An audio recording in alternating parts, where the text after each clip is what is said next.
Bienvenidos a este webinar SmackDown Multinube, que es el episodio 3 de nuestra serie The Complete Transformation Series. Hoy tenemos el honor de contar con 3 expertos de las nubes. Ellos son Cloud Architect, Andrés Trujillo para AWS, Rubén Marrero para Google Cloud y Galileo Calderón para Azure. Bienvenido, Rubén. Gracias, Steffi. Muy contento de estar aquí en este SmackDown y colaborando en Rackspace desde hace cerca de un año en el área de Customer Success. ¿Qué tal? Muchas gracias. Bienvenido, Galileo. Hola, muchas gracias. También muy contento de colaborar en este SmackDown. También yo pertenezco al área de Customer Success y ya casi por cumplir 2 años con Rackspace. Gracias. ¿Qué tal tú, Andrés? Hola, mucho gusto. Muy contento también de participar en el evento. Actualmente formo parte de Rackspace en el equipo de Professional Services como arquitecto de soluciones de AWS. Llevo aproximadamente 1 año y medio en Rackspace. Muchísimas gracias. Y pues comencemos, equipo. Realmente hoy es un webinar bastante interesante. Vamos a platicar en 4 rondas sobre las características y las cualidades de las nubes más importantes del mundo. Y pues para ello tenemos a los expertos. Comencemos con la ronda número 1. En esta ronda vamos a hablar de la automatización, ya que con la nube podemos replicar las actividades que realizamos en nuestros centros de datos, pero en la nube podemos llevar esto al siguiente nivel automatizado. Y esto ha ayudado a los equipos de TI a ahorrarles tiempo y esfuerzos de administración, obviamente mantenimiento y operaciones de toda la infraestructura. Cuéntanos, Rubén, hoy cómo está ayudando Google Cloud a la gestión e implementación de esta infraestructura. Muchas gracias, Steffi. Pues en varios frentes. Google Cloud es una plataforma que te brinda todas las herramientas para que puedas hacer el comisionamiento, la creación de la infraestructura y su gestión de una manera automatizada. Tenemos como herramientas disponibles toda la cadena de DevOps, desde la gestión de código, la creación de triggers, la creación de eventos automatizados. Tenemos la línea de comandos, se puede generar toda la infraestructura desde la línea de comandos, se tienen los APIs para los lenguajes para muchos lenguajes. Entonces, básicamente, se tiene todo el ámbito de herramientas posibles para poder automatizar la creación, la gestión y la implementación de infraestructura. Y esto para todos los entornos en las cargas de trabajo que tú administras o para los que son administrados por la nube también. Muchas gracias. Cuéntanos, Andrés, así como nos comenta Rubén, ¿cómo podemos automatizar en AWS? Mira, yo creo que cuando hablamos de procesos de automatización en AWS, no solamente nos vamos a enfocar en temas de implementación, sino también en la operación. ¿Qué es lo que buscamos directamente y no solamente con AWS, sino con Rackspace Technology? Buscamos a través de nuestros servicios, ¿verdad? Poder automatizar las cargas de trabajo para eliminar de cierta manera la responsabilidad que tienen nuestros clientes dentro del proceso de operación e implementación, por supuesto, de nuestra infraestructura. Nos gusta que los clientes apoyarlos en el entendimiento de las necesidades de negocio y nosotros encargarnos de la tecnología, en el diseño, en poder escoger los servicios que van a hacer mayor sentido, ¿verdad? Y por supuesto en la administración. Entrando un poco más técnico, cuando hablamos de sistemas de automatización en AWS, tenemos todos los pipelines, ¿verdad? Que van a permitir el proceso de despliegue automatizado a través de un pipeline de DevOps, donde básicamente podemos hacer despliegues en diferentes ambientes de manera que responda a eventos. Cada vez que hagamos un commit en el código, por ejemplo, vamos a poder automatizar todo ese proceso de despliegue o salida de producción. Adicionalmente, también vamos a contar con diferentes escenarios que van a poder responder a diferentes tipos de eventos, ¿verdad? Si detectamos alguna anomalía, algún comportamiento diferente en nuestra infraestructura, tenemos nueva data ingresando, algún evento que se esté generando, todo este diseño de arquitecturas iban básicamente a partir de eventos, nos van a permitir automatizar todo el proceso de trabajo, transformación de la data, por ejemplo, y es la manera en que nosotros vemos todos esos procesos de automatización. Muchísimas gracias, Andrés. Y como nos cuenta Andrés Galileo, me imagino que también podemos lograrlo en Azure. Cuéntanos cómo. Sí, en la plataforma Azure también tenemos múltiples mecanismos para automatizar, sobre todo, pues, diferentes tareas, ¿no? Hay tareas, por ejemplo, en la parte de implementación, con Azure DevOps, e incluso también podemos integrar otras herramientas que los clientes ya tengan para hacer estos despliegues de manera automatizada, aunque también la parte de automatización, el Azure Automation, se ocupa muy comúnmente para hacer, por ejemplo, encendidos automáticos de máquinas virtuales, apagados, temas de tareas que se disparan a través de un trigger o una función, y esto nos permita crecer o decrecer algún componente de infraestructura en aplicativos, en bases de datos, todo lo que tenga que ver con alguna tarea que nosotros necesitamos que ocurra sin necesidad de que haya una intervención humana. Tenemos esta combinación automation más la parte de las APIs y la parte de las funciones, ¿no? Que se disparan de manera automática, ya sea a través de un schedule o programación, y esto nos permite una gran facilidad de estar administrando un ambiente, ¿no? Nuestros equipos en Rackspace lo ocupan muy comúnmente para hacer este tipo de tareas, actualizaciones y demás, ¿no? Esto para apoyar a nuestros clientes de una manera mucho más sencilla. Muchísimas gracias, Galileo. Claro, y bien como lo comentas, cada vez necesitamos tener maneras más sencillas de hacer las cosas. Y una parte importante en cualquier operación de TI es mantener siempre el control y el gobierno de nuestros equipos y de nuestra ejecución, ¿no? Ya hablamos de automatización, pero ahora pasemos a la parte de control. En la ronda número 2 pasaremos a hablar sobre gobernabilidad. Cuéntame, Galileo, ¿cómo ha cambiado en Microsoft Azure el control de los equipos de tecnología? Sí, bueno, acá el hacer el control de la parte de la nube lo vemos en varios sentidos, ¿no? Desde el cómo se implementan los recursos en Azure, ya sea a través de llevar una estructura, por ejemplo, suscripciones, grupos de recursos y definición a lo mejor por áreas, ¿no? La parte de servicios transversales dentro de una organización, pero también es importante llevar este control también de la parte de los usuarios, ¿no? Los usuarios basados en roles, cuentas de administración, cuentas de implementación, y esto nosotros lo tenemos muy claro en Rackspace. Hoy tenemos varios clientes que, por ejemplo, clientes de la parte financiera que requieren mucho control en esa parte, ¿no? Entonces, definimos por ejemplo, un landing zone y los diferentes proyectos, se lleva el control de qué personas van a estar administrando qué cosa, e incluso cosas que estamos totalmente nosotros administrando, ¿no? En esta capa. Y así le ofrecemos mucha seguridad y control, y en algunos casos la administración total de la infraestructura, ¿no? Gracias, Galileo.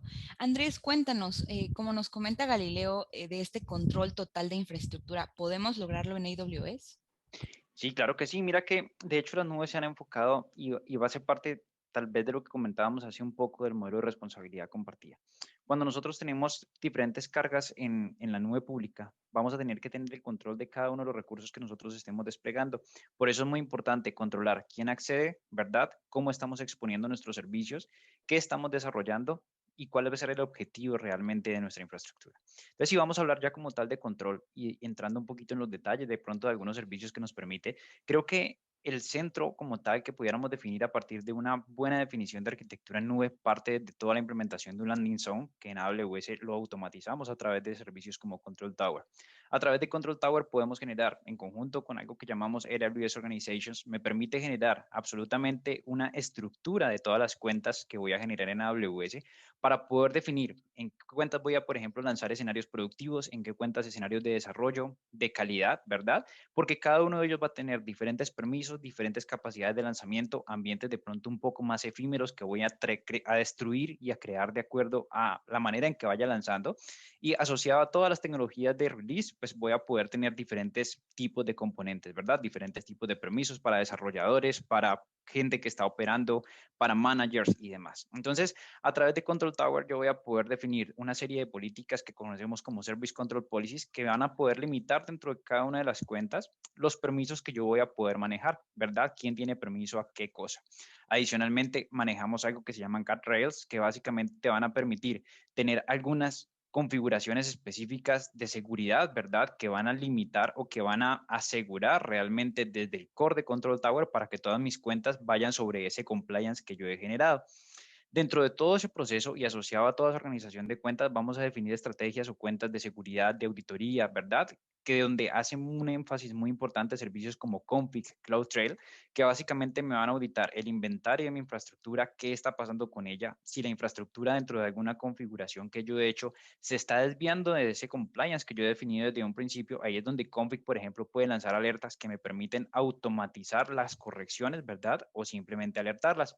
Con CloudTrail puedo rastrear, por ejemplo, o tener un almacenamiento de absolutamente todas las llamadas a APIs que sucedan de los usuarios, llamadas a APIs de los servicios, y todo esto encapsulado, por supuesto, en servicios de autenticación como IAM, si lo vamos a hacer de manera tradicional, o integración con diferentes identity providers como Directorio Activo, Azure Active Directory, algún sistema SAML que tengamos, ¿verdad? Todo esto a través de sistemas, por ejemplo, como AWS Single Sign-On, que me permite controlar de manera centralizada e integrado con diferentes sistemas de autenticación en una única unidad como tal organizativa que es AWS Organizations. Muchísimas gracias, Andrés.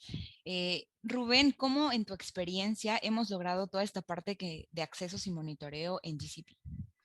Pues mira, yo creo que una de las cosas que a mí me gusta de GCP es que es como, es sencillo brinda simplicidad, libera mucho de las cosas, de la complejidad que a veces puede ser excesiva, ¿no?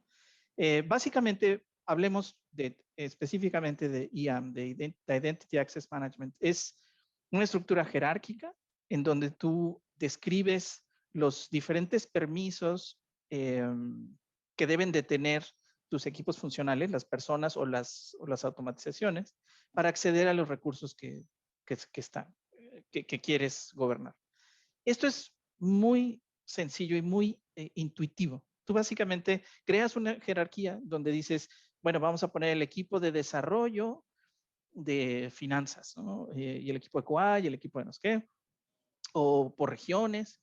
Entonces, es muy abierto, pero es muy sencillo poder definir la gobernabilidad de los permisos y no te vas al nivel de cada máquina y no te vas a nivel de cada pedazo de infraestructura, sino lo pones en una cierta jerarquía y IAM se encarga de que se refuercen las políticas de acceso.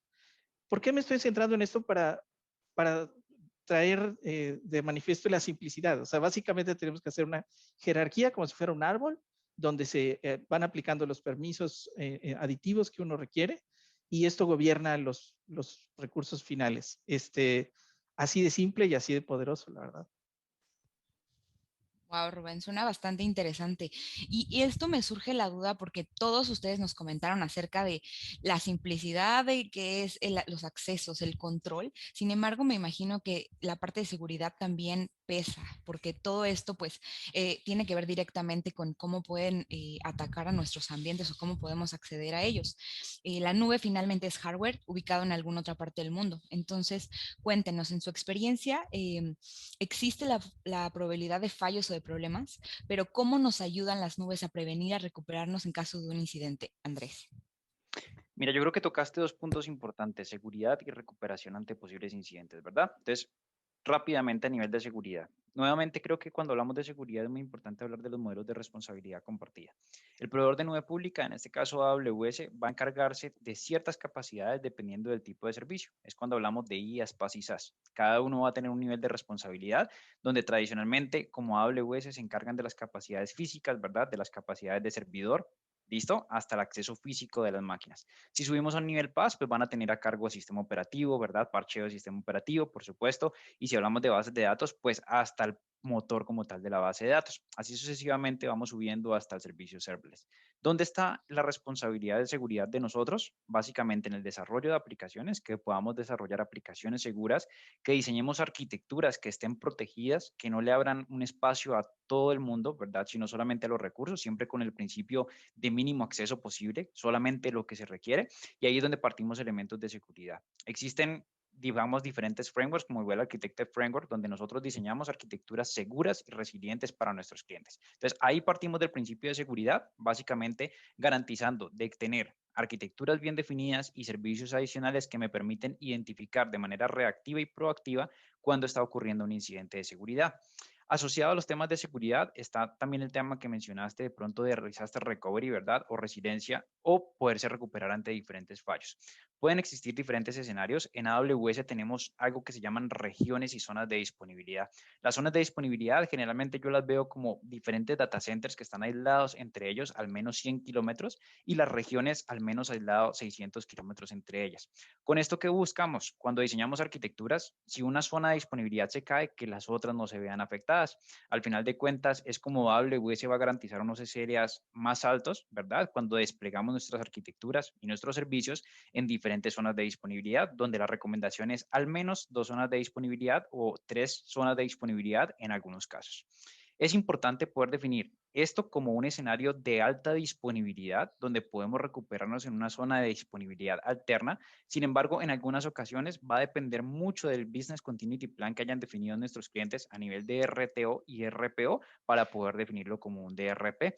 Sin embargo, también tenemos servicios que apoyan ese proceso de replicación hacia otras regiones, servicios desde replicaciones nativas de bases de datos hasta servicios como Cloud Endure, por ejemplo, o un nuevo release que sacó AWS hace muy poco para la migración de aplicaciones, de servidores, perdón, que está basado en el propio Cloud Endure para poder tener replicación entre diferentes regiones. Básicamente, cuando vamos a definir todos estos escenarios de recuperación de desastres, tenemos que entender cuál es la necesidad del negocio, qué pasa si se cae la infraestructura, cuál es la afectación, cómo me veo afectado a nivel de marca, a nivel de servicios, cuánto dinero voy a perder, cómo me voy a ver afectado en líneas generales para poder definir estos planes. Es a partir de ahí donde podemos utilizar diferentes servicios de la nube pública para entender cuál es la alta disponibilidad que requerimos o cómo debemos diseñar esas estrategias para poderme recuperar lo antes posible. Entonces, en resumen, tenemos servicios que automatizan ese proceso, ¿verdad?, de alta disponibilidad con replicaciones en múltiples zonas de disponibilidad, o definitivamente puedo implementar estrategias con servicios administrados de AWS para poder replicar también entre diferentes regiones. Muchas gracias, Andrés. Rescato bien importante la parte de que dependen mucho las aplicaciones de nuestros clientes. Y cuéntanos, Rubén, ¿cómo hacemos para poder tener esta parte de seguridad controlada en GCP? Pues mira, son varios aspectos. El aspecto de estamos hablando de la transformación, ¿verdad? La transformación implica arquitectar o pensar en soluciones innovadoras para problemas que ahorita tenemos. Entonces, si tenemos un data center o dos data centers en una región que heredamos, porque de alguna manera así nos los dieron, ahora en el cloud podemos tener una dispersión geográfica importante y que nos va a ayudar aún más a cualquier proceso de recuperación de desastres o de recuperación de incidentes. Esto es muy importante, es decir, al acceder al cloud, tienes las herramientas para transformar este aspecto de las cosas que tienes que cuidar, de las cosas de recuperación de incidentes. El acceso a la data que vas generando es lo mismo, se puede dispersar de manera que la puedas en su momento recuperar, reconstruir los elementos que fallaron o que de alguna manera quieres reconstituir. Entonces, yo me quisiera enfocar, enfatizar este tema de poderle, que el cloud, GCP en particular, te brinda ideas, te brinda herramientas para que idees soluciones innovadoras, para que te pongas a pensar de una manera diferente cómo resolver lo que antes te tomaba muchísimo tiempo, muchísimo trabajo, ¿no? Eso por un lado. Por otro lado, tenemos lo que tocamos hace un momento, el control de identidad. En buena medida, podemos platicar acerca de, y el acceso a mis datos es un riesgo y cómo debo de controlarlo. Entonces, el crear las estructuras de permisos para tus infraestructuras es también ir preparando que no vaya a haber un evento, ¿no? Entonces, de nuevo, y para hacerlo muy breve, yo creo que GCP te da las herramientas para que arquitectes las soluciones que requieres. requieres tu plan, como bien mencionó Andrés, requieres definir los puntos en tiempo y en cantidad de datos que debes cumplir, y teniéndolos ya listos, GCP te da todas las herramientas para que lo puedas llevar a cabo. Muchísimas gracias, Rubén. Y audiencia, espero que estén anotando porque la verdad son bastantes puntos súper interesantes que tenemos que tomar en cuenta para tener este plan perfecto. Y Galileo, cuéntanos cómo podemos hacerlo en Microsoft Azure. Sí, mira, en Azure, bueno, en los dos sentidos, en la parte de seguridad, Azure tiene muchos mecanismos de seguridad, desde Azure Defender, en la parte de los distintos mecanismos para proteger aplicativos web, en la parte de los firewalls y por lo regular, como también lo mencionaron, todas las infraestructuras pues están cerradas y se van abriendo a necesidad del cliente, ¿no? Nuestros equipos de soporte y monitoreo constantemente están avisando si ocurre algún tema de vulnerabilidad y demás. Esto también se complementa con lo que ya mencionamos en la sección anterior de la parte de la identidad, que es súper importante. También la parte de compliance, ¿no? Que los equipos estén pues con todos sus parches y demás cosas, ¿no? Y en la parte de recuperación ante desastres, pues ahí Andrés y Rubén lo mencionaron, ¿no? Todo va a estar basado en el plan que tengan nuestros clientes, en sus RTOs, en sus RPOs, qué tan importantes son los aplicativos y qué tan resiliente lo quieren, ¿no? En Azure, pues se tienen diferentes regiones y dentro de las regiones, pues diferentes zonas de disponibilidad. Se puede elegir pues implementar un aplicativo que sea, no sé, activo-activo, activo-pasivo, en dos zonas o en dos regiones o en más regiones, ¿no?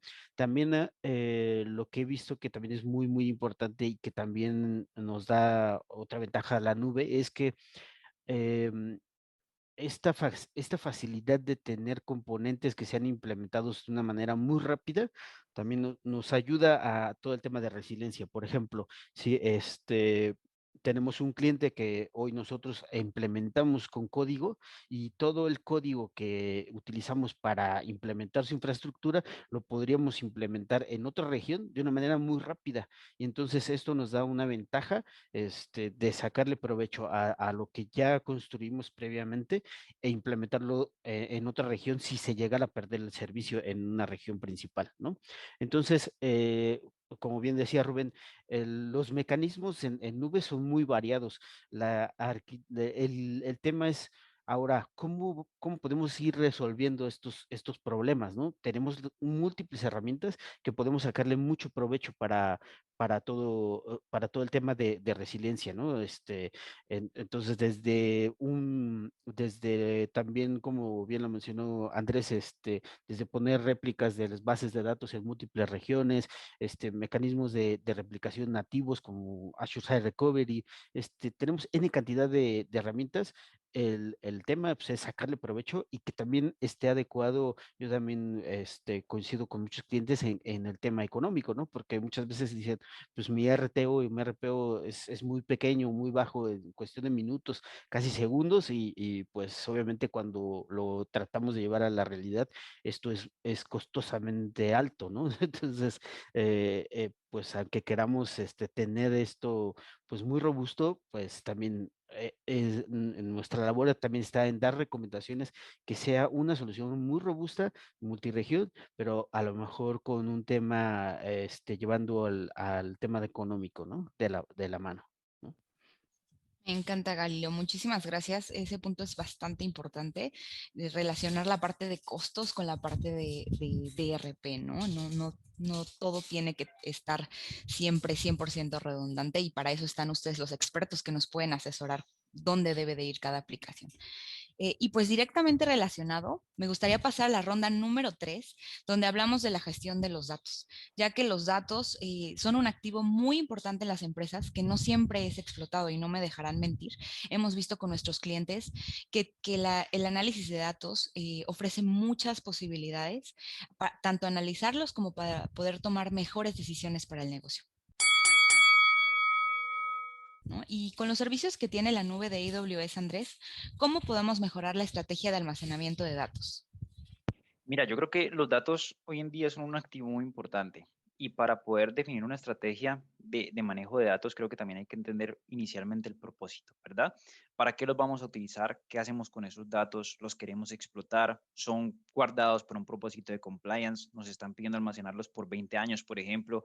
¿O exactamente qué queremos hacer con los datos? Y entender también el valor de los datos. Los datos tienen un valor, ¿verdad? Entre más recientes tienen un mayor valor. Por supuesto que también depende de la estrategia de la compañía, pero básicamente podemos decir que los datos podrían perder valor en el tiempo. ¿Listo? Entonces, a partir de allí es donde vamos a generar estrategias de organización de los datos para entender en qué fases vamos a poder tenerlo en almacenamientos calientes que estén disponibles para consumir de manera inmediata, pero en qué puntos podemos llevar los almacenamientos más fríos como tipo archiving, que van a apoyar todo ese proceso que hemos conversado de disminución de costos, ¿verdad? E inclusive utilizar herramientas o servicios como por ejemplo S3 Intelligent Turing, donde básicamente va a tener la posibilidad de trabajar de manera automatizada ese movimiento entre diferentes clases de almacenamiento que va a permitir ahorrar costos en storage, pero también brindar la posibilidad de que cuando yo haga un query de un dato que esté almacenado directamente en un bucket de este tipo, pues voy a poder tenerlo de manera rápida. ¿Listo? Entonces, ese propósito de los datos es lo que me va a permitir entender cómo voy a almacenarlos o dónde quiero ponerlos para diferentes casos de negocio. También es importante la clasificación de los datos, entender cuál es el mensaje que están llevando esos datos, qué tipo de datos estoy almacenando, porque a partir de ahí yo voy a poder definir diferentes estrategias de seguridad. Ahora, cuando hablamos de pipelines como tal de datos y ya hablamos de un ecosistema de datos completos, donde ya empezamos a conversar de data lakes, data warehouse, ¿verdad? Sistemas integrados de machine learning, pues es muy importante entender cómo se van a generar esos datos y la frecuencia con la cual vamos a trabajar.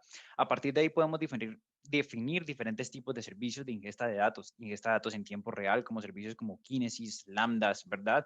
Vamos a poder definir algunos servicios de ingesta de datos en batch, nuevamente con Lambdas, EMR, DMS para ingesta de datos directamente de bases de datos. Pasamos al proceso de storage, ¿verdad? Donde básicamente podemos ir a almacenamientos de buckets de S3 con diferentes categorías o tipos de almacenamiento, ¿verdad? Pasando desde un S3 estándar con almacenamiento en tiempo real hasta ir básicamente a un Glacier, donde podemos tener opciones de archiving y todo el proceso de procesamiento de datos para tener una data cruda, ¿verdad? Un row zone y básicamente datos procesados en un processed zone que van a tener todo ese procesamiento de datos que vamos a tener en tiempo real o en tipo batch para poder generar mayor valor a los clientes. Al final de esto, ¿cómo lo veo yo? Entendiendo el propósito de datos, la clasificación de los datos, voy a poder generar estrategias o diferentes servicios que van a poder garantizar la seguridad, ¿verdad? De la seguridad de los datos, el procesamiento, ser compliance, por ejemplo, con algunos temas como HIPAA, como PCI y demás, y adicionalmente poder generar sistemas de procesamiento a demanda que disminuyan los costos de procesamiento, sistemas como Glue, y tener muy en cuenta las categorías de almacenamiento para que más adelante puedan ser explotados y llevarlos a modelos como por ejemplo Machine Learning o demás, donde básicamente tenemos esas capacidades de apoyo. Muchas gracias, Andrés. Rescato mucho la parte que comentas que depende totalmente de la importancia o la relevancia de los datos para la empresa, ¿correcto?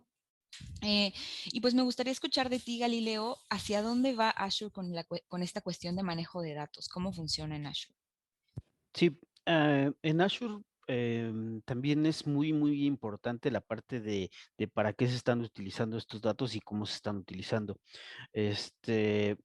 Para poder definir una estrategia en conjunto con el cliente de dónde podría estar almacenándose esos datos, ¿no? Yo lo veo en dos sentidos. Uno es, por ejemplo, el procesamiento que se tenga de esos datos, ¿no? Que pues puede ser desde una base de datos en una máquina virtual, en PaaS, en ahora incluso en modelos de procesamiento de bases de datos serverless, donde pues eso también ayuda a la parte económica. También el qué tan rápido se hace acceso a esos datos, ¿no? El cómo se va a consumir esta data.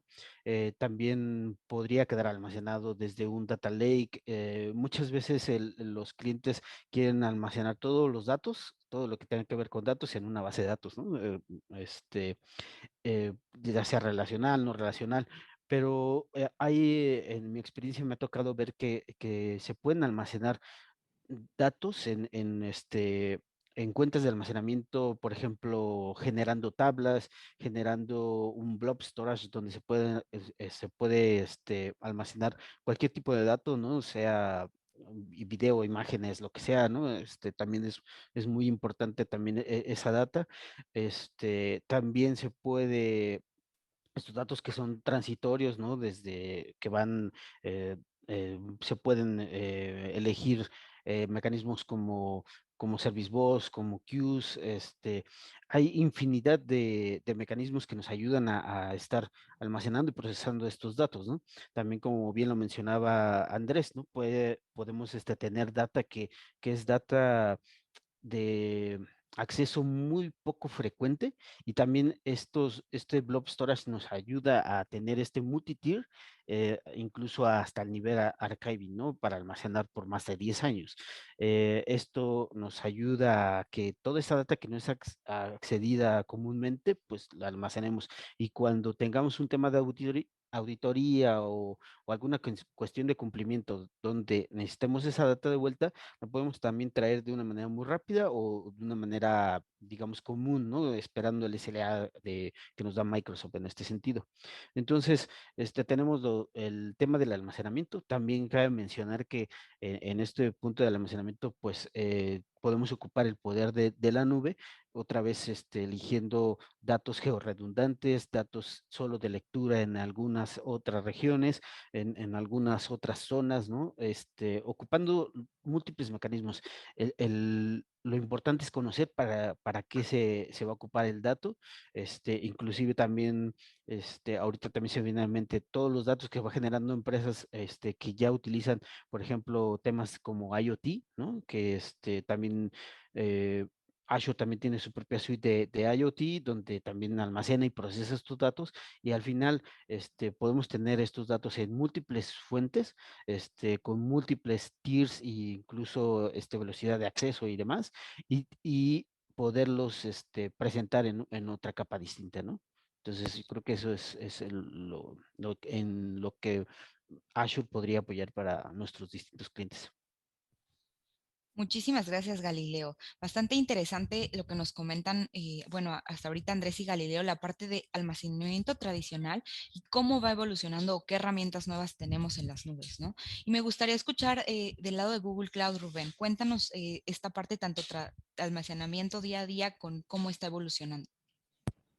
Gracias, Steffi. Es una pregunta difícil, aunque no lo creas. Es una pregunta porque lo que ya comentaron Andrés y Gali tiene que ver mucho con la respuesta que se da a esta pregunta es ¿y para qué lo quieres? ¿No? ¿Cuál es la solución en particular que estamos buscando que hay que solucionar? Pero hay una muy granular y amplia oferta en GCP para administrar, guardar datos. Puedes hacerlo suponiendo que tus datos son estructurados y tabulares. Tenemos varias soluciones para ello. Tus datos son en formato libre, son videos, son audios, son tweets, también tenemos soluciones para almacenar, cuidar, revisar el pasado, revisar el presente y hasta revisar el futuro. Se pueden hacer cuestiones de machine learning para hacer inferencias sobre los datos. Hay un sinnúmero de cosas que se puede hacer con las herramientas que hay en GCP y todo depende de lo que quieres hacer con ellos. Y en relación a lo tradicional, ahorita me llega a la mente un problema con un cliente, ¿no? Tenía que hacer unos respaldos. Es una cosa muy sencilla, pero es muy bonita. Tenía que hacer unos respaldos y los respaldos en ese momento se estaban pensando como montar file system de una máquina remota en el disco C, D, F y copiar discos. Y cuando estás en GCP, lo que empiezas a pensar diferente y empiezas a hacerte la pregunta, oye, ¿y estos respaldos para qué son? No, pues son solo para mover una base de datos de un lado a otro o unos registros. ¿Y cuánto van a durar? No, pues unos 30 días. Ah, bueno, hay una solución para que tú puedas, sin preocuparte de nada, subirlo y se desaparece en 30 días y cuesta muy, muy poco dinero. Cosa que abona la transformación, ¿no? El tener nuevas herramientas te permite solucionar de manera diferente y más precisa, más barata, más con compliance, problemas que antes eran todos genéricos, ¿no? Todo el tiempo una base de datos SQL, todo el tiempo un disco duro montado en una máquina lleno de respaldos que nadie va a ver. No, ya no. En GCP tú tienes cómo eh, estructurar la solución al problema de una manera completamente diferente, ¿no? Tienes, aparte de los sistemas transaccionales, tienes sistemas de longevos Y todos tienen una gran cantidad de características que tú puedes utilizar cada uno así específicamente, ¿no? Entonces, de nuevo, aunque es una pregunta difícil de contestar, creo que hay, lo más rescatable es la cantidad tan grande y tan granular de cosas que se pueden hacer en GCP con los datos que tienes y para lo que lo necesitas, ¿no? Muchas gracias, Rubén. Y sí, concuerdo contigo, estas preguntas realmente son bastante complejas y de verdad agradezco y valoro muchísimo tener aquí a los expertos compartiendo su conocimiento. Y pues me gustaría pasar ahora a la ronda número 4. Todo esto va relacionado. Hemos hablado de automatización, de seguridad, de gobernabilidad de datos y constantemente escuchamos en la industria o entre nuestros clientes. Primero escuchábamos paradigmas de virtualización, después era ir o no ir a la nube, ¿no? Y ahora escuchamos mucho algo llamado nube nativa o cloud native. Me gustaría conocer desde su perspectiva, ¿la nube nativa o cloud native implica un cambio de mentalidad o de los equipos de TI? Cuéntanos, Galileo. Sí, mira, yo creo que sí implica un cambio de mentalidad porque muchas áreas de TI están muy acostumbradas a todo lo tradicional, ¿no? Como bien lo mencionabas, desde el tema de virtualización, componentes de hardware, componentes de almacenamiento, este, ven como la parte de infraestructura o la parte de las aplicaciones tengo que poner una máquina virtual, tengo que construir un clúster, tengo que hacer un clúster de virtualización, un clúster de bases de datos, N cantidad de esquemas para protección de los aplicativos, ¿no? El Cloud Native ahora me brinda una flexibilidad y una escalabilidad muy sencilla, ¿no? Por ejemplo, en Azure se tiene este App Service Plan, ¿no? Que me permite tener un componente para generar un servicio web, ya sea de funciones automatizadas, se puede agregar a un clúster de Kubernetes y esto crece de manera elástica, horizontal y verticalmente, ¿no? Esto me permite generar, en cuanto la aplicación empieza a tener una demanda muy alta, que en automático esta crezca, ¿no? Y que cuando esa demanda empiece a decrecer, pues que también el aplicativo regrese a una base mínima y esto no me genere costos adicionales.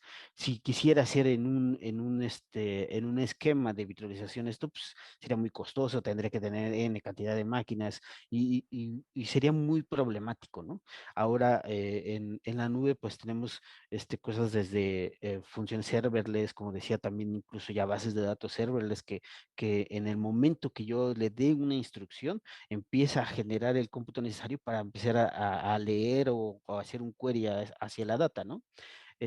También existen componentes que son nativos de nube, que son un SaaS totalmente, es un software as a service que simplemente en la parte de arquitectar de una manera desacoplada, no sé, por ahí Rubén siempre lo menciona que es muy importante estas arquitecturas basadas en mensajes donde tenemos diferentes módulos del aplicativo y estos módulos son basados en una solución que ya está hecha en la nube, ¿no?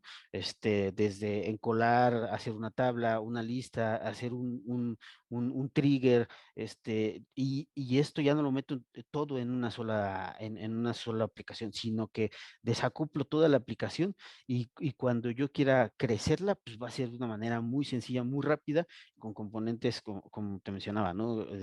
Funciones, toda la parte Service Bus y N cantidad de componentes, digo, pues, ahorita podría mencionarte muchísimos, pero creo que ese es el cambio de paradigma, ¿no? De pensar en un hardware tradicional a pensar en componentes ya nativos de la nube que me permitan hacer este desacoplamiento de las aplicaciones, hacerlas muy poderosas porque van a escalar de manera vertical o horizontal, de una manera muy rápida, automatizada y que me resuelve todo de una manera muy sencilla, ¿no? Claro, Galileo, muchísimas gracias. Es bien interesante esta parte que comentas de no tener un solo punto de fallo, ¿no? Al tener desacoplado, pues tienes diferentes opciones y no todo es centralizado. Y cuéntanos, Andrés, en AWS, ¿cómo puedes lograr esta parte y que este concepto de nube nativa, cómo lo has escuchado con tus clientes y cómo lo relacionas a AWS? Ok, mira, cuando hablamos de conceptos de nube nativa, creo que lo principal es ese primer punto que tocábamos, el cambio de paradigma definitivamente existe. Yo creo que para lograr arquitecturas de Cloud Native no simplemente es diseñar una arquitectura, poner servicios, decir vamos a tomar un API, un API Gateway, ¿verdad? Una Lambda que responda a ese evento, o vamos a ir a construir storage sobre S3. El objetivo de trabajar con Cloud Native también es tener un concepto o un cambio en la mentalidad, ¿verdad? Desde el proceso de desarrollo de aplicaciones hasta la salida de producción. Ahí es donde entran también tal vez los conceptos de cultura DevOps, ¿verdad? Donde ya estemos eliminando ese concepto o ese paradigma que teníamos antes de trabajar en silos, equipo de desarrollo desarrollando sus aplicaciones, el equipo de infraestructura solamente encargado de levantar servidores y al final el código no me funcionó. ¿Por qué? Pues porque no estaba desarrollado para esa infraestructura. Ahora, cuando hablamos de servicios de Cloud Native, la idea es que desde el proceso de desarrollo se esté pensando como tal en la generación de una aplicación que vaya a correr sobre estos servicios nativos de nube, entendiéndose capacidades de cómputo que pueden correr on demand, que tú puedes apagar al momento que dejes de consumir, una capacidad de procesamiento o respuesta a evento que puede ocurrir solamente cuando se necesite, ¿verdad? Y es a partir de ahí donde tenemos que hacer ese cambio de paradigma. En Rackspace y en AWS, por supuesto, con las otras nubes, hemos desarrollado servicios como, por ejemplo, Elastic Engineering. Seguramente muchas de las personas que están viendo ya han escuchado este tipo de aproximación que estamos teniendo, donde partimos de eso, ¿no? Queremos apoyar a los clientes en ese cambio de paradigma para iniciar procesos de desarrollo y llevarlos hacia modelos de nube nativa, donde hagamos uso de todo este tipo de tecnologías que hemos mencionado, con dos objetivos. El primero, empezar a cambiar la mentalidad nuevamente, que desarrollemos para la nube, ¿verdad? Que no desarrollemos para on-premise, sino para la nube, y que empecemos a operar también de manera nativa en nube. Cuando operamos de manera nativa en nube es mucho más fácil responder a eventos de manera automatizada, por supuesto con toda la integración que tienen todos los servicios, en este caso de AWS, CloudWatch, por ejemplo, EventBridge para respuesta a eventos. Vamos a poder tener cualquier reacción que podamos tener a eventos de seguridad, ya lo mencionamos, CloudTrack, Config, GuardDuty y demás, para poder tener respuesta a eventos y plataformas con mayores SLAs. ¿Qué es importante tener en cuenta dentro de todo ese proceso? Garantizar a los clientes un proceso de innovación que desarrollen pensando en ese paradigma de nube pública, ir a desarrollar servicios que puedan consumirse a demanda, donde solamente vas a pagar por los servicios que realmente estés consumiendo. Y un caso que se me viene a la mente muy reciente es un proyecto que tuvimos con algún cliente dentro del proceso de migración. Empezamos a migrar data centers tradicionales, donde son arquitecturas de data, ¿verdad? Muy enfocadas a muchas máquinas virtuales, más de 200 máquinas virtuales corrientes de procesamiento de datos, para llevarlos hacia una rearquitectura nativa en nube. Y hablando de esa arquitectura nativa en nube, ¿qué pudimos utilizar? Arquitecturas de data lake como tal, que permiten más adelante evolucionar sobre soluciones que permitan explotar esos datos, que permitan analizar mucho más esos datos para encontrar soluciones reactivas. Y como mencionaba hace un rato Rubén, poder tener, por ejemplo, servicios de inferencia en línea que me permitan tomar decisiones cuando un cliente hace clic sobre una página web y poderle brindar el servicio que él realmente necesita. Entonces, utilizando o migrando básicamente de soluciones tradicionales de máquinas virtuales a llevarlos a diferentes soluciones de servicios nativos en nube nos permitió reducir los costos de infraestructura de una manera increíble. Ya no vas a tener que tener una máquina encendida para procesamientos de datos que no se están ejecutando, ¿verdad? Y adicionalmente brindando seguridad y la posibilidad de ir desarrollando muy rápido, poder sacar nuevos servicios rápidamente sin tener que hacer inversiones en infraestructura grandes, porque en la nube puedes encender y apagar con estos servicios nativos. Muchas gracias, Andrés. Definitivamente bastante interesante todo lo que nos comentas, comenzando por este cambio de mentalidad y nuevo desarrollo en aplicaciones con ya las tecnologías de nube nativa, ¿no?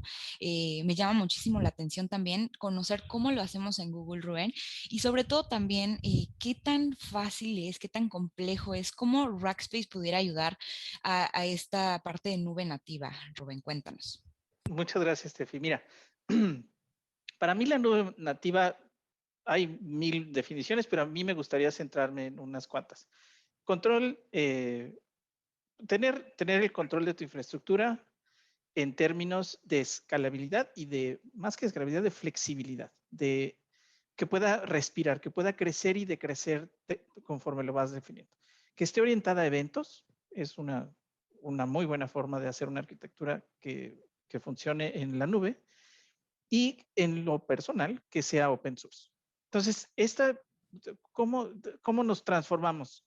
¿Cómo llevamos la transformación? ¿Cómo dejamos de pensar y de resolver pensando en estas cosas? Hay muchas más, pero estas son un buen inicio. Esto es contenedores, por ejemplo. Los contenedores son estándar, no son privativos, son agnósticos de plataforma, se pueden ejecutar en un chorro de lugares. Puedes hacer arquitecturas que estén orientadas a eventos, que es lo que mencionaba hace rato Gali y Andrés, que a mí me gustan mucho las arquitecturas distribuidas. Entonces, de repente te llega un mensaje y se levanta tu servicio y luego se apaga. Y que tengas el control de cómo se expande y se contrae el gasto. Al final del día es el costo que estás poniendo. ¿Cómo te podemos ayudar en Rackspace para hacer esto? Acércate a nosotros, porque al final del día, cada una de estas es una cuestión muy personal, cada proyecto lo tenemos que ver, pero de que hay una solución para que puedas mover tus cargas nativamente, la hay. De que tengas un monolito y lo podamos partir en microservicios y los microservicios se ejecuten en pequeños robotitos en una o varias nubes, que esto también lo platicamos, está muy interesante, en una o varias nubes y puedan ejecutar tus cargas de trabajo para el fin de semana, para la época de vacaciones, para cierres de mes, y después se decrezca tu costo, nosotros te podemos ayudar. Y de hecho, si me permites, esto es tal vez la otra mitad de la transformación. Una cosa es que sepamos que hay herramientas, que sepamos que hay una necesidad y luego este gap de cómo le hacemos, ¿no? Nosotros te ayudamos, porque nosotros le sabemos a esto y te podemos echar la mano para eso. Muchísimas gracias, Rubén. Ah. Y sí, justo como lo comentas, pues hemos visto que nuestros clientes ya no solamente tienen una, tienen 2, 3, 4 diferentes nubes, ¿no? Es bastante interesante cómo ya están adoptando estas prácticas de multinube.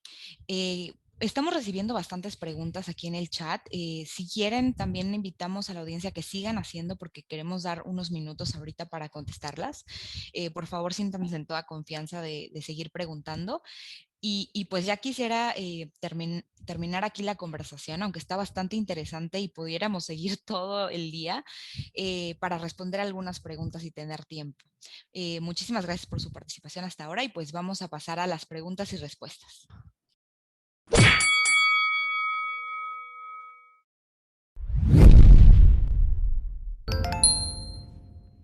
Como les decía, estamos recibiendo bastantes preguntas, pero vamos a comenzar para poder contestar la mayoría posibles. Cuéntenos, por favor, quien se sienta más cómodo contestando esta pregunta. Es un poco complicada y controversial, pero pues la audiencia quiere saber. Nos preguntan, entonces, ¿qué nube es la mejor? Bueno, yo creo que si quieres, No, adelante, Andrés, adelante. Adelante. Dale, está bien. Pues mira, básicamente yo creo que no hay una nube mejor. Creo que cada carga de trabajo tiene posibilidades de adaptarse a diferentes nubes, ¿verdad?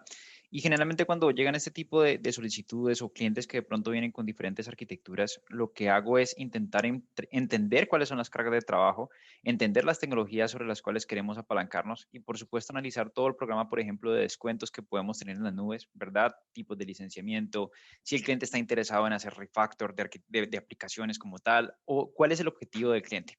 Dependiendo de diferentes consideraciones que pueda tomar, realmente cada carga de trabajo puede moverse a una nube u otra, independientemente, y también depende como tal de la estrategia multicloud que pueda llegar al cliente. Realmente yo considero que no hay una nube mejor, cada nube tiene sus propios skills, tiene sus propias fortalezas, ¿verdad? Y creería que más que todo, más que elegir cuál es la mejor nube, analizaría cada carga de trabajo para entender dónde hace un mejor match. Exacto. Yo coincido mucho con Andrés. Yo creo que las nubes son herramientas y hay que usar, son colecciones de herramientas y hay que usarla mejor. Entonces puedes usar una nube para ciertas cargas con cierto costo en cierto tiempo y otra nube concurrentemente para otras cargas. Alguna la puedes elegir para hacer analítica. Puedes estar haciendo tus deployments de algún tipo de carga en otra. Entonces, en general, lo importante es analizar la arquitectura y analizar qué es lo que realmente, la necesidad de negocio que quieres resolver. Eso es lo que tal vez coincidiría yo con Andrés, ¿no? ¿Qué es lo que quieres resolver? Nosotros te ayudamos, o sea, nosotros te llevamos y decimos que de todas las posibilidades que son muchas, ¿cómo te podemos ayudar, no? Sí, Muchísimas gracias, Andrés y Rubén. ¿Quieres complementar, Galileo? Adelante. sí, nada más como comentario es sacar el mejor provecho a cada una, ya que cada una tiene cosas muy particulares y pues sí, es explotar esas pequeñas ventajas que puede tener cada una de las nubes. Pero pues también considero que pues, todas son muy buenas en varios puntos y pues no podría ser posible elegir solo una, ¿no? Muchas gracias, Galileo. Muchas gracias, equipo. Seguimos con la segunda pregunta. En concepto de Kubernetes, las diferentes cloud, ¿qué pueden llegar a ofrecer? Pues yo puedo empezar, si me permiten. Kubernetes es la oferta de Google la oferta que Google claramente liderea. Hay diferentes niveles de engagement sobre esta tecnología, pero básicamente, recordemos brevemente, ¿no? Los Kubernetes es el control plane o la forma de orquestar tus cargas containerizadas, ¿no? Los containers los hiciste porque quieres correr exactamente y portablemente tus cargas de trabajo y entonces necesitas un control plane, una cuestión que te permita organizar. Entonces, en ese sentido, pues Kubernetes es el nativo de Google. Entonces, adelante, te ayudamos, vente para acá. En Google, Kubernetes está en casa.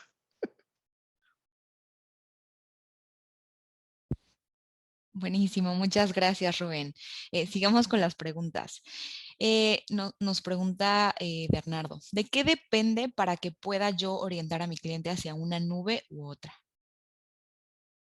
Yo creo que es muy parecida a la primera pregunta que nos hiciste, ¿verdad? Nuevamente, depende de la estrategia, entendimiento de cargas de trabajo, depende también costos de licenciamiento. Generalmente, por ejemplo, si el cliente tiene algún, no sé, Microsoft, que es uno de los casos más comunes y ya tiene un Enterprise Agreement, por ejemplo, con licenciamiento Software Assurance, con License Mobility, pues puedo ir a revisar de pronto una nube como Azure donde tiene los beneficios de licenciamiento. Y pues en Rackspace somos agnósticos, ¿verdad? A la nube y vamos a entender o vamos a analizar esas cargas del cliente para realmente acercarlo sobre la nube que podamos trabajar. Sí. Muchísimas gracias, Andrés. Nos pregunta Nelson, en materia de orquestadores, me gustaría conocer las diferentes opciones con las que cuenta cada nube. Ejemplo, OpenShift. Si nos pueden dar algunos ejemplos, equipo. Si quieres, vale, voy yo. Mira, a nivel de orquestadores, si vamos a hablar o de pronto siguiendo la línea de contenedores, que es lo que hemos hablado, ¿verdad? Podemos hablar al lado, por lo menos del lado de AWS. Si vamos a hablar de Docker como tal, tenemos un producto que es ECS. ECS básicamente te permite orquestar tu clúster de contenedores a través de una automatización donde tú inclusive pudieras encargarte solamente de desplegar los contenedores a través de algo que llamamos Tag Definition y AWS se encarga por detrás de hacer toda la orquestación del servicio. Tenemos a nivel de Kubernetes, EKS, donde es Elastic Kubernetes Service, que básicamente también se va a encargar de apoyarte en toda esa orquestación de infraestructura. Hay un control plane dentro de Kubernetes, que es todo el proceso de orquestación del clúster. Esto lo asume AWS como tal. Entonces, podría, digamos, de primera línea mencionar ECS y EKS como los principales orquestadores a nivel de contenedores o Kubernetes que pudiéramos llegar a manejar. Muchísimas gracias, Andrés. Y nos preguntan aquí también, ¿qué podemos hablar de interoperabilidad entre nubes? Ya sea de integraciones de servicios entre cargas de trabajo o incluso esquemas de autenticación. ¿Nos quieres ayudar, Galileo? Sí, mira, ahí en la parte de integrar otras nubes, por ejemplo, en la parte de identidad, muchas organizaciones utilizan cargas como directorio activo, ¿no? Entonces, Azure pues, tiene Azure AD, que es, digamos, nativo, pero también en las nubes como GCP o como AWS, también se pueden integrar estas identidades, ¿no? Se puede hacer una identidad multicloud y también hablando de integración, por ejemplo, muchos de nuestros clientes que ya adoptan todo el tema de multicloud, pues integran la conectividad, ¿no? Entonces hacemos VPNs contra GCP, contra AWS, cada uno con su componente nativo y se hace esta interoperabilidad. Entonces también es muy común que cada vez estamos viendo que estas cargas se están volviendo híbridas totalmente entre nubes, ¿no?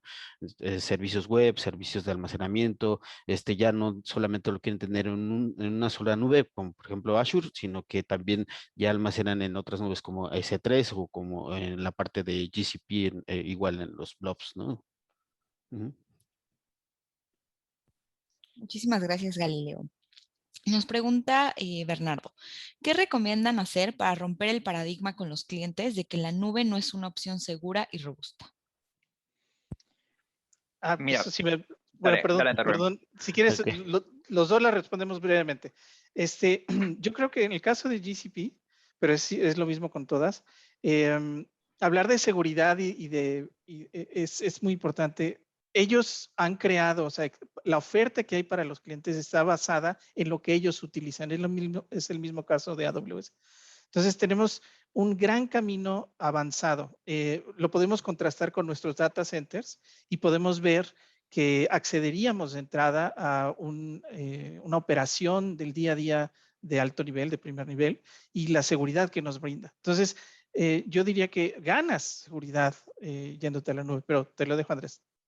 No, yo simplemente comentaría ahí, hay algo que se llama un modelo de responsabilidad compartida cuando nosotros vamos a las nubes públicas, ¿verdad? Y ese modelo de responsabilidad compartida es el que nos da los lineamientos para saber dónde nosotros tenemos la responsabilidad de hacer seguro el software. Y básicamente voy a quedarme en software entendiendo que de pronto estamos migrando hacia soluciones muy serverless, ¿verdad? O de pronto tecnologías donde nos van a permitir enfocarnos simplemente en la aplicación para poder garantizar de que podamos hacer estos despliegues de manera segura. Entonces, realmente la nube inclusive puede ser más seguro que lo que tenemos on-premise. Estos proveedores de nube pública se encargan de asegurar sus perímetros de una manera muy eficaz, pero nosotros somos responsables definitivamente de asegurar nuestro software. Ahí sí Sí, me permiten complementar. claro. Nosotros como en Rackspace, en cualquiera de las nubes, tomamos las mejores prácticas y siempre asumimos que todo lo tenemos que cerrar. Entonces, también nosotros podemos apoyarlos en complementar esa responsabilidad, como bien dice Andrés. Entonces, nosotros les ayudamos a decir, mira, esta es una buena práctica para poner tal mecanismo de seguridad y totalmente hacerla muy segura la infraestructura. Entonces, yo creo que ese paradigma de pensar que no es segura la nube, pues nosotros apoyamos que tengan la confianza de que nosotros los vamos a llevar a ese mejor camino con las mejores prácticas en cualquiera de las tres nubes, ¿no? De acuerdo. Muchísimas gracias, equipo. Y Galileo, esta pregunta es para ti. Nos dicen, ¿para qué tipo de carga de trabajo es recomendable una máquina virtual y cuándo una app service? ¿Para qué tipo de carga? Mira, por ejemplo, hablando de un sistema web, ¿no? Una página virtual. Este, yo siempre les digo, mira, si es algo que está muy legado, que necesariamente ocupes una máquina virtual, pues sí, pongámosla, pero llevémosla al lift and shift. Pero se puede hacer el esfuerzo de inicio para llevarlo a un esquema en paz, como un App Service Plan. Entonces, ahí, ¿qué ventajas se tienen? Pues todas, ¿no? Porque el App Service Plan, pues puede escalar de manera horizontal o vertical, de una manera muy rápida sin detener el servicio. Tiene su propio sistema de backups, tiene slots de desarrollo donde los desarrolladores pueden aprovechar esos slots, pueden generar, por así decirlo, como clones de la aplicación en paralelo sin estar deployando muchas más máquinas virtuales. Entonces, pues mi recomendación sería, si es un sistema web, pues sí, utilizarlo. Si es un sistema legado, no sé, que requiera librerías específicas de sistema operativo, pues sí, irnos a una máquina virtual. Pero la recomendación es siempre tratar de irnos hacia ya un esquema paz porque nos brinda mucho más, cosas, elásticas, mucho más potencia, mucho más facilidad de uso, ¿no? Muchísimas gracias, Galileo. Y nos están llegando bastantes preguntas, sin embargo, creo que ya nos estamos quedando sin tiempo, desafortunadamente, pero no se preocupen, los invito a que nos escriban. De hecho, aquí en el chat van a poder ver del lado derecho nuestro correo, es descubra@rackspace.com. Todas las preguntas adicionales que tengan van a ser respondidas por nuestros expertos. Y pues como ven, realmente estos series son muy interesantes. The Complete Transformation Series de Rackspace lo pueden encontrar, y episodios anteriores y este mismo también van a estar en nuestro canal de YouTube. Y pues los invitamos a seguir participando, a no perderse ninguno de nuestros episodios y a mandarnos todas sus dudas para que puedan ser contestadas por nuestros expertos. Muchísimas gracias, Rubén, Andrés y Galileo. Fue un placer Gracias, Esther. tenerlos aquí hoy. Gracias, Andrés. Muchas Gracias. gracias. Gracias, hasta Muchas luego. gracias. Cuídense Gracias a mucho. todos. Bye. Hasta luego.